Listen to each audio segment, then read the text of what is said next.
Happy Friday, hockey fans. You made it through another week. Welcome into a March 21st edition of Daily Faceoff Live. The show, as always, a presentation of Bet365. Download the app, use the promo code NATION.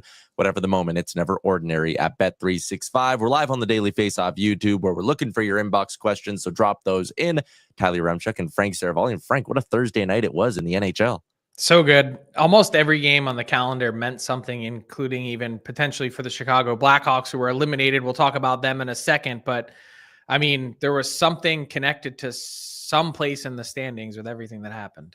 Yeah, the Hawks actually moving a little bit closer to clinching second last in the NHL, which, of course, comes with lottery odds. And we'll have more on that in a bit. Stephen Ellis is going to swing by for our big segment today. But let's start with the nightcap. It's brought to you by JP Wiser's, proud to be the official whiskey of the NHL, offering Canadian hockey fans a premium drink choice to enhance every game night experience across the country. JP Wiser's, the official whiskey of game night. And let's start with the two games we highlighted yesterday, Frank, as the big playoff implication matchups. Let's start in the West, where it was hockey's equivalent of a Hail Mary. Brock Besser gets the puck at the top of the circles and just puts his head down and takes a slap shot as hard as he can. It goes in, 2.7 seconds left. So even though the Canucks end up losing an OT on a Philip Broberg overtime winner, I feel like the Canucks are wiping their brow a little bit, being like, you know what? We got a point. We dodged a bullet there at the end. Yeah, point saved, right? And that's kind of what it felt like, was at least they got one. I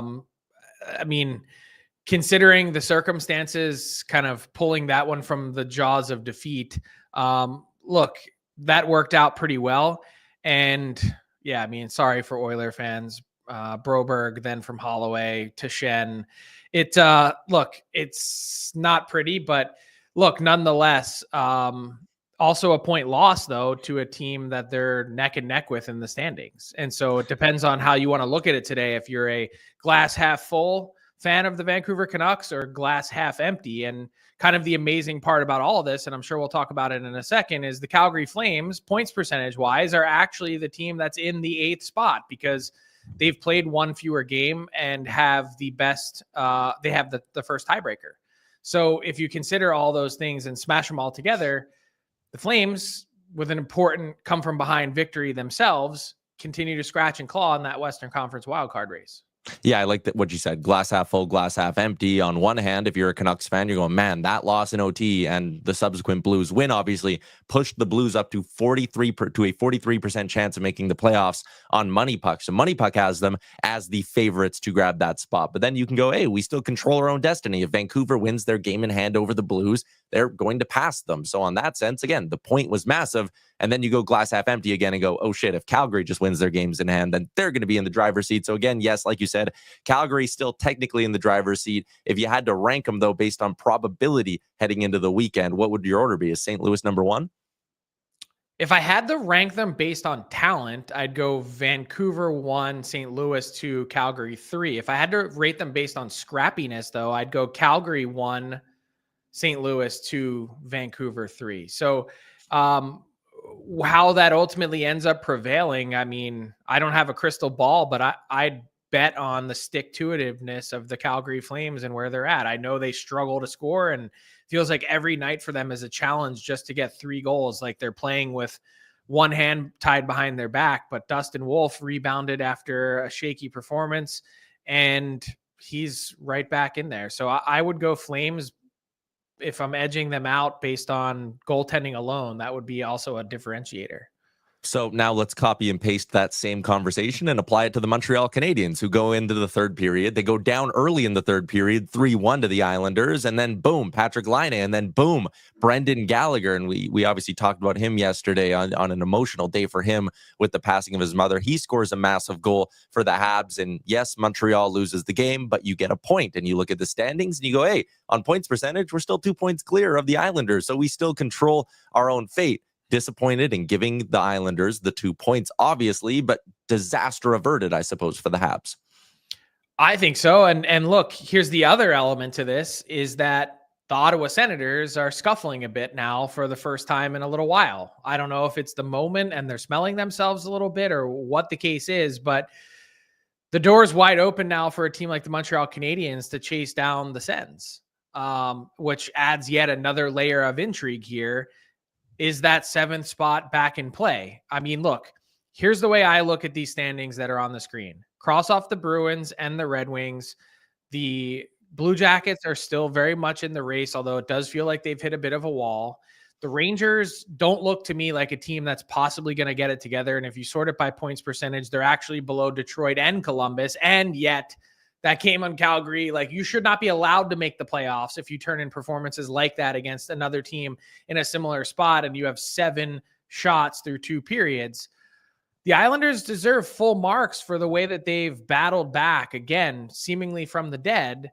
And I look at this team and I say, the fact that they've survived with this poor special teams and a team that also at times really struggles to score, it's kind of amazing. Like, they might almost make the playoffs by accident and after trading away one of their best players. So they're right in the mix. But if I were to pick one team to answer your next question, it would be the Montreal Canadiens to get in. Like, I just like the mojo and energy that they have. I think they have a playoff ready offense, and they've, obviously the Lane Hudson differentiator on the back end, that goes a long way. Never forget an episode of Daily Faceoff Live where you weren't here, but it was me, Colby, and Johnny Lazarus. And Johnny Lazarus said, I will get a tramp stamp if the Islanders make the playoffs. I think that was back in like the middle of January. So, I mean, come on, there's got to be a little part of us that's rooting for that. Can we pick it out? Like, will it be like a rose that says mom or something? That would be great. All right, let's keep cruising along here, Frank. From the playoff race to the top of the standings, where the Washington Capitals not only became the first team to hit the 100-point mark this season, although the Jets did it just a couple of hours later, but the Capitals do become the first and only team with an X next to their name in the standings. So the Capitals are going to the postseason. Let's maybe start with, in this game list, 3 wins in a row. This Caps team, it felt like, especially in December or January, I was going, okay, are they going to spot at any point here? Like, this team is outperforming expectations, and what they've done is just continually outperform those expectations. Frankly, like, there was no blip this season for them. No, and I think back to a quote from Spencer Carberry sometime in January when he said, are we going to be known as a team that got off to a hot start and fell apart, or are we going to pick up again? I think they had a stretch where they were like 5-3-2 or something in a 10-game run. And he basically read them the riot act and said, it's up for you guys to determine what kind of team you want to be. And then from then on, they just took off again. I think perspective is important here. The Washington Capitals last year, on the last day of the season, were the last team to clinch a playoff spot. This year, they're the first team and the first team to 100 points. It's been a remarkable turnaround. You see their goals per game. Their offense just clicks. They score. They've got seemingly 6 guys that are having career years. And you're right, they haven't sweat. So the other part of that is that when they get to the Stanley Cup playoffs and they get punched in the face for the first time, that's also going to be their real first test of adversity. The big thing will be, between now and then, will Alex Ovechkin have knocked off Wayne Gretzky on the all-time scoring list? Because I also think that has something to do with the psyche of this team heading into the postseason. It's something that they've had to talk about and answer and think about a lot. And as he got to 888 last night, now 7 away from breaking the record, how does this team respond if and when he does?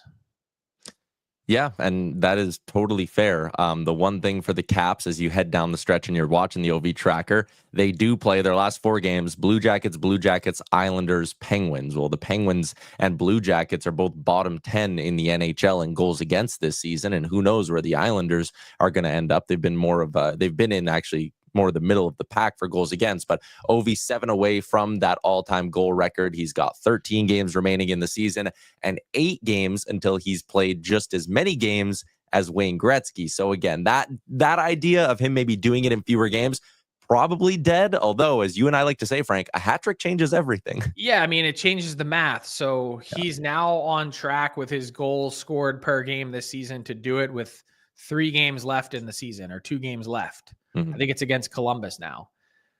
But 1 2-goal night, 1 hat trick, or 2 2-goal nights really changes the perspective of that, and all of a sudden can get it done a lot faster.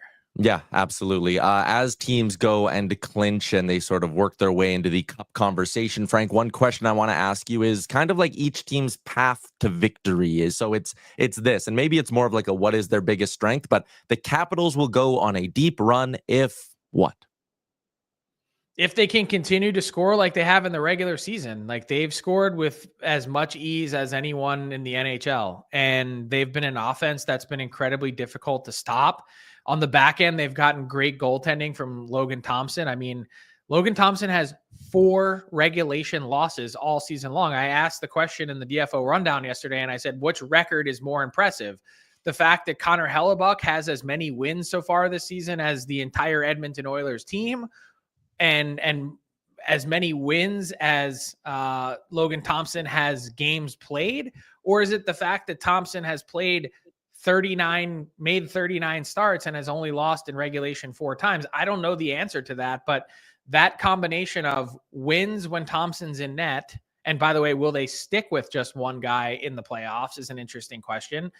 But can they continue to score the way that they have? You have 6 guys on your team that came kind of out of the clear blue sky this year to have career years. That's what the Seattle Kraken did 2 years ago. They got into the playoffs. They had a surprising round 1 win and then lost in the second round and didn't bounce back in the same way the following season because it was almost kind of predictable. Yeah, and that's fair. And again, the question of, can you poke holes in this team or whatever, that probably gets more interesting as we work our way lower down the standings in his team's clinch. But I do think your point is well served. Like Alexei Protas, is he an actual 30 goal scorer? Is this just a really, really great season? And one other thing to add, I did when I talked to Chris Patrick, the Caps GM, for a Frankly Speaking episode that drops next week, he did confirm that their plan is for Ryan Leonard to immediately enter their lineup once his season's done at Boston College and be an impact player. So look for that soon. He's the only guy I think this year that's stepping right into a playoff team and being asked to contribute.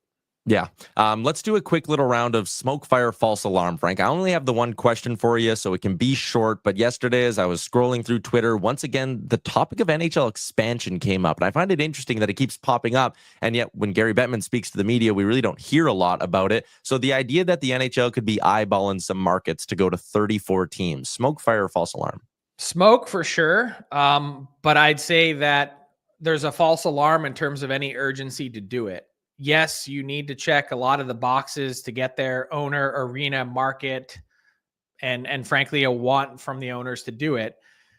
I don't believe we're going to see any expansion until after this collective bargaining agreement is over. Marty Walsh has acknowledged to me on Frankly Speaking that he wants to ask for expansion money from the players as part of the CBA. I think there's a snowball's chance in hell that they get it.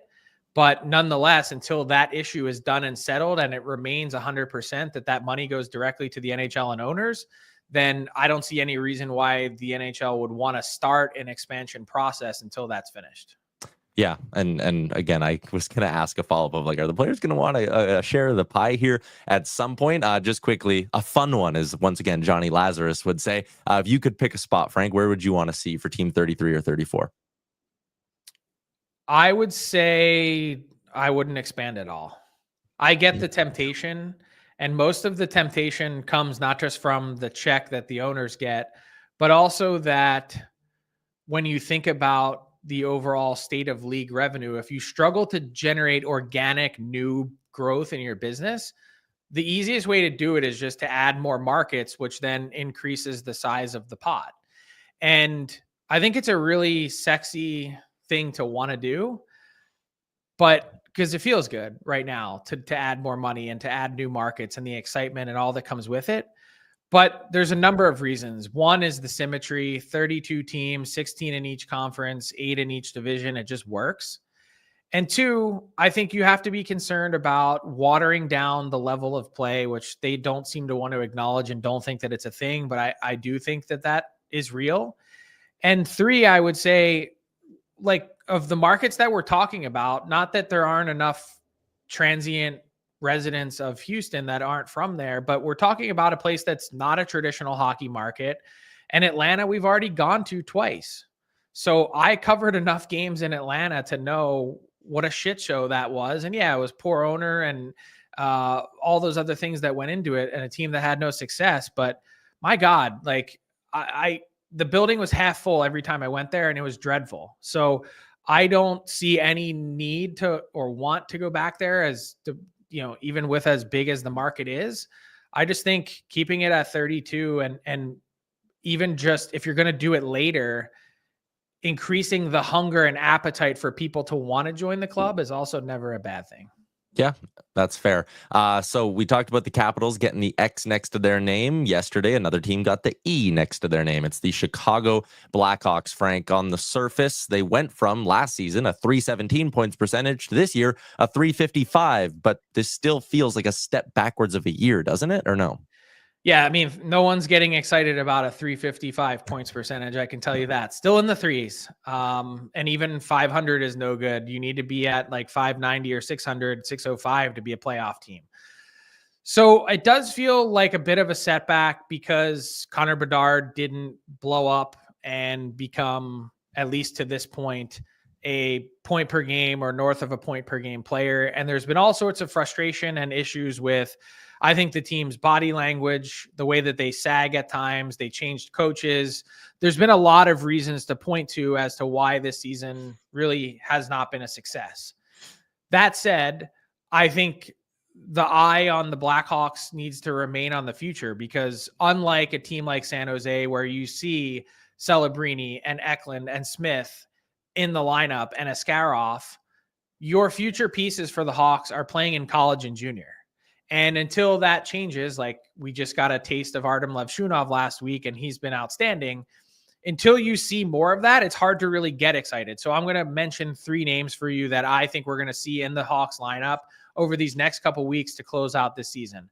One is Sam Rinzel leaving Minnesota. That's going to happen when his season concludes. And he'll bring with him more than likely Oliver Moore, who was another first-round pick, who I project both of those guys are going to be in the Hawks opening night lineup and for the full season next year. Moore as a bottom 6 guy who can hunt down pucks and use his speed, and then Rinzel as a stud with a capital S, right shot defenseman that I think different style of player, but can immediately have the same NHL level impact that Brock Faber had in Minnesota. So you go Alex Vlasic, Sam Rinzel, and Artem Levshunov as your top 3 defensemen next season moving forward, and you're in a great place. Then the other guy is Ryan Green, second-round pick out of Boston University, center with some size. I project him as a middle 6 center, ultimately long-term, probably goes back to Rockford next season to play in the AHL. But again, you start to see some more pieces come together. So you see Rinzel, Green, and Moore step right into your lineup to close out this year. And all of a sudden, it might have a different feel, as the Hawks last week had 10 players in their lineup, 23 and under. So not an exciting year. Still questions to ask about Bedard, and still needs a lot more help. But I think a step forward behind the scenes. Smoke, fire, false alarm. Hawks are going to want to add a player with a 10 million plus AAV this summer. Absolute fire. Fair. All right. Should be an interesting summer in Chicago. Should actually be, kind of like you said, an interesting end of the year. Maybe some more youth in that lineup. Speaking of youth, let's continue along and get to the next wave. It's brought to you by Tim Hortons Canada. Your favorite contest is back, but it's almost going away. You only have until March 23rd to play Roll Up to Win at Tim Hortons. You could win millions of amazing prizes with just the swipe of a thumb. Rules apply. Canada only. No purchase necessary. Download the Tim's app for more details.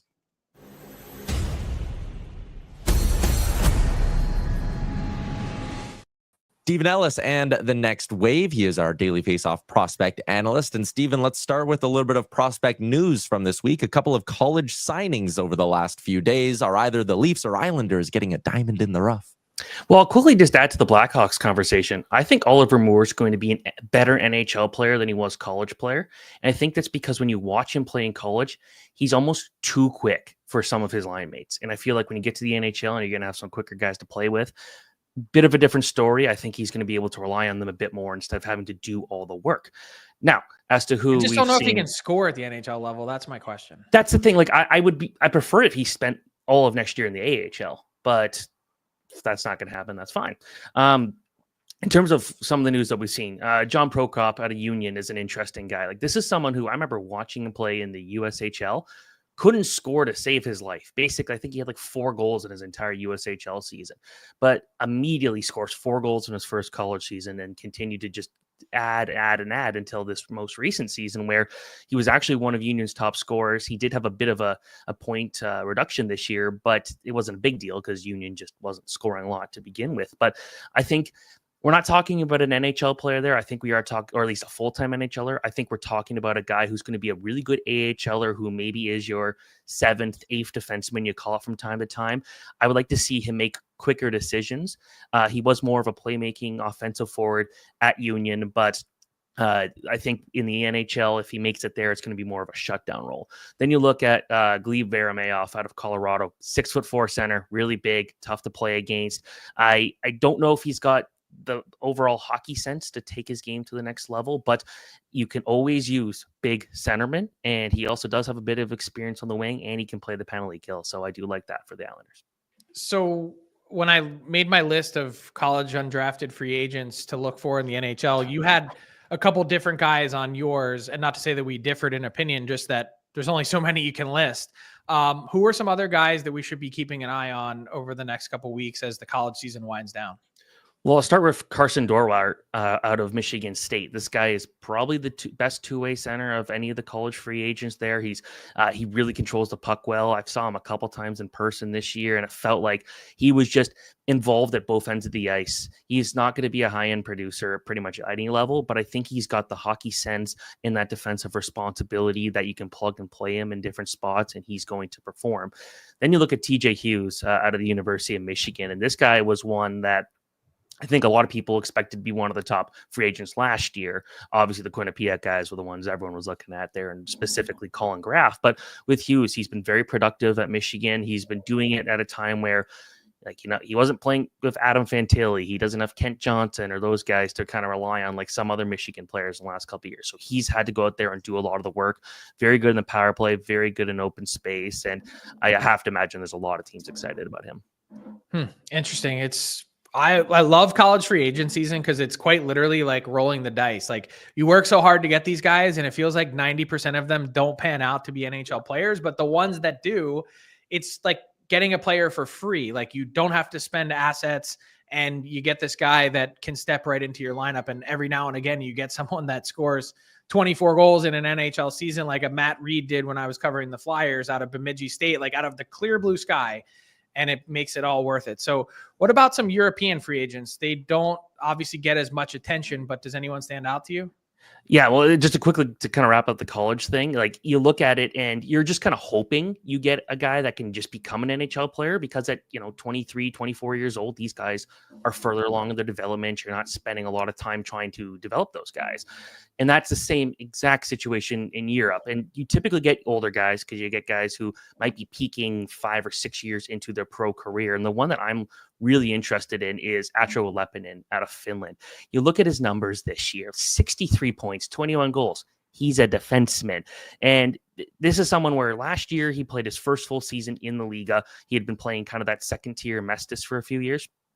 Put up Which some good Stephen Ellis still watches, by the way, in case you're curious. He watches like the third league in Macedonia for hockey. Man, my favorite league is the Romanian league because there's a team that I've been watching for years who hasn't won a game since like 2018, and I'm convinced I could be their goalie. So, oh my God. Stephen, what else you guys doing at 5 a.m. on a Saturday? Anyways, when it comes to Leppanen here, like those are outstanding numbers, and I think everyone's looking at this and saying, okay, can he translate that to the NHL? Well, no, we've seen a lot of these Finnish defensemen come over and not be able to play an impactful role. So I think with him, it's whether or not his speed and his hockey sense would allow him to be like a third pairing defenseman to start. But you can look at that production there. Like he reminds me, the way he moves the puck reminds me a bit of Marc-Andre Bergeron. And I know that could be a name where you look at it and say, there was some poor defensive play at points, but he also could really control the power play and loved playing in open ice. And Marc-Andre Bergeron is one of my favorite hockey players, also a NASCAR championship team owner, fun fact. But when it comes to Leppanen, I think that he's 26. You could probably get him in the lineup pretty soon. And so there should be teams looking at him. Just quickly to wrap up, I feel like we used to hear more about CHL free agents. That buzz has like kind of died down, or am I just like misremembering things? Yeah, no, it has definitely died down, and I usually would do kind of a guide of who to look at the every year, and this year I looked and like there's nothing, and that's because realistically, a lot of those top players are just going to go to college now, and those top CHL free agents will become top college free agents in 3 to 4 years, and that's going to be really changing this landscape here with the NCAA's ruling earlier this season, where like why go to the AHL and hope you can put up a lot of points or hope you can get a lot of ice time, and you can go extend everything and go play college. So, I think right now it's definitely a different window than we've ever seen, a different situation. And I think the days of signing a 21-year-old dominant WHLer might be over. Interesting. Steven, I know you had your mock draft out recently. We'll talk about that maybe next week. Appreciate you popping on today. Yeah, thanks so much.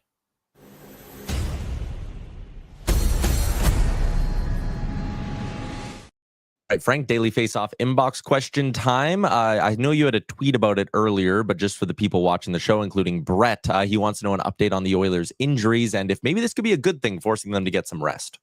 I don't think you ever want Connor McDavid and Leon Draisaitl banged up. Stuart Skinner, obviously pulled by the concussion spotter, different conversation. But geez, I really didn't like the image of McDavid sitting on the bench, clutching his side. It just, look, there's been lots of talk, even going back to last year's playoffs, that McDavid was dealing with a core muscle injury. I don't know how much of that was founded or unfounded, or maybe a non-surgical intervention, a way to do it that didn't require that. Nonetheless, it might explain something. I don't know if that was a new injury or if that was just like an aggravation of something that existed already, because that's kind of what it looked like. It was relatively innocuous enough that still the fact that they're getting imaging done today should tell you something. Yeah. Again, you'd rather have this now than in game 80 or 81, but still when we're, 4 weeks away from, you got a month to recover. So for the Oilers as well, they're trying to hold on to a home ice advantage spot in their division, which is right now on points percentage. They're third. They're behind the LA Kings. So still, like you said. Oh. I was going to say, and in credit to our guy Bagged Milk, all of a sudden you wake up today and I don't know if Ryan Nugent-Hopkins thought he had an edible or what, but he's suddenly this team's first line center, and it goes back to the early 2010s and the Dallas Eakins era. Yeah, going Nuge, Henrique down the middle, Derek Ryan 3C. It's starting to look Derek a little Ryan nice. fresh from Baco. Congratulations. You're not 4C, you're 3C. Yeah. All right. Daily bets for our friends at Bet365. Breaking news from Bet365, where every nail-biting overtime winner is a barn burner. Every face-off, hat trick, power play, shot on goal, and suspenseful moment in between is amazing. Whatever the moment, it's never ordinary at Bet365, an official partner of the NHL. Download the Bet365 app. Use the promo code NATION to get in on the game. Must be 19 or older. Please play responsibly. Yesterday, nailed both my plus money bets, including the shot prop parlay. Tonight, I'm going to be going with the Dogs, Hungry Dogs, Road Dogs, Columbus Blue Jackets plus 105, looking to stay in the mix in the Eastern Conference playoff picture, taking on the Pittsburgh Penguins. Love that they're Dogs. And Friday night means goal scorer parlay night. Kirill Marchenko and Brian Rust on Crosby's wing, top power play minutes. Marchenko gone a little bit quiet, 1 goal in his last 5 games, 4 straight without a goal, but I like him to bounce back tonight. Plus 700 on the same gamer from Bet365. And to wrap up the show, Frank, with a little bit of garbage time, we were talking about college UFAs with Stephen Ellis, our friend Johnny Lazarus, who once again gets another mention on this show. He did a really cool interview with Shane LaChance when we were in Boston for 4 Nations. So let's take a sneak listen.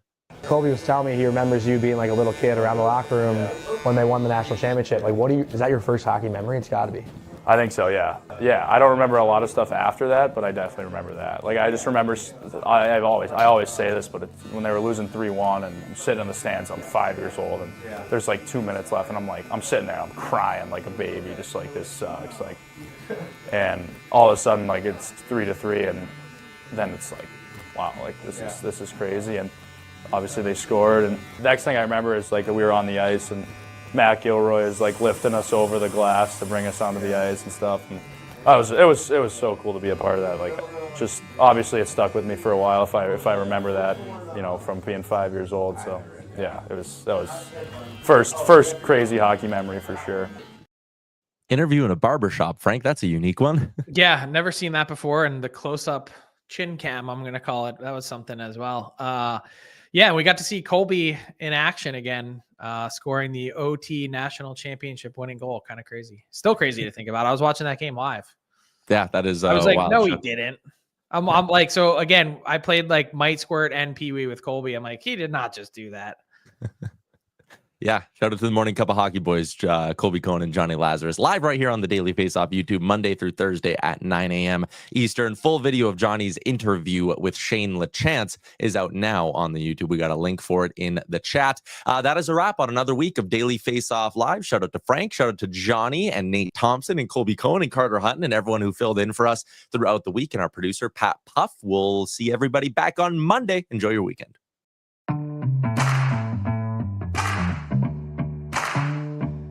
What's up, hockey fans? If you enjoyed that video, then you're going to want to hit the subscribe button to not miss any of our content, from daily live shows with Frank Seravalli to analysis from former NHLers to exclusive interviews with some of the biggest names in the hockey world on Frankly Speaking. You're going to want to hit that subscribe button and stay up to date with everything going on in the hockey world.